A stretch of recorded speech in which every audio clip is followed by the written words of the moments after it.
We must be living in fantasy land.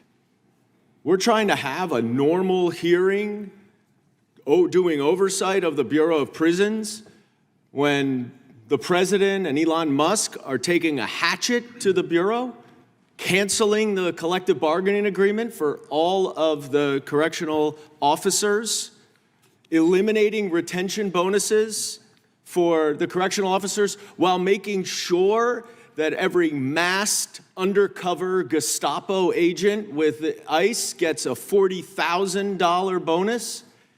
In fact, the bill you passed last week, the Republicans passed last week, would give $12 billion in pay increases and bonuses to ICE and CBP, and nothing to the Bureau of Prisons. And yet my colleagues sit over there acting as if they're really interested in correcting the Bureau of Prisons and all the problems that we have there. Then put some money where it is, because we all know that's how you correct the problem. That's how you implement the First Step Act. That's how you implement and fund the Federal Prison Oversight Act, a bipartisan bill that we passed last Congress that has not been funded and can't do anything. You're passing a partisan reconciliation bill.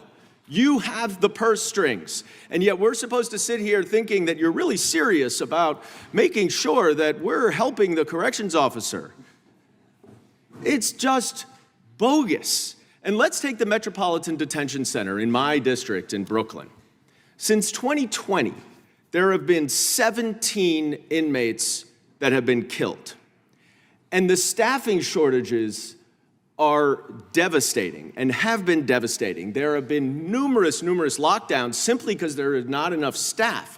So inmates are kept in isolation for multiple days at a time because of staffing shortages. There was a crackdown by the FBI and the Department of Justice in March. 25 inmates were arrested for all sorts of various smuggling efforts, violent assaults with scalpels, and as my colleague from Florida said, smuggling cell phones. There's not enough staff to actually monitor what is going on. So what did they do at MDC? Well, under President Biden, they implemented a retention bonus of 35%.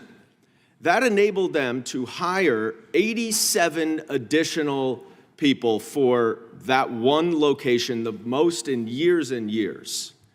And it decreased lockdowns. Since August of 2024, there have only been 3 days of lockdowns due to staff shortages. So you would think that's a productive way of boosting employment, boosting staffing, which I think every single one of our witnesses has said is an essential part of addressing the problems in the Bureau of Prisons.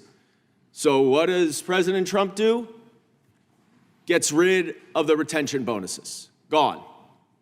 Gets rid of the collective bargaining agreement. How on earth do you think you are going to increase staffing by taking away all of the correction officers' benefits, by taking away their retention bonus, which proved to be successful and is necessary, and yet we're here talking about implementing recidivism programs?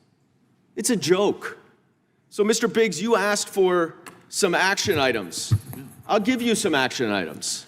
Can I ask you a question, Mr. Goldman? After I give you the action items, I'm happy to have a colloquy. One, restore the retention bonuses so that we can hire more corrections officers to implement all of the laws that we want to implement in a bipartisan way, and so we can keep the inmates safe.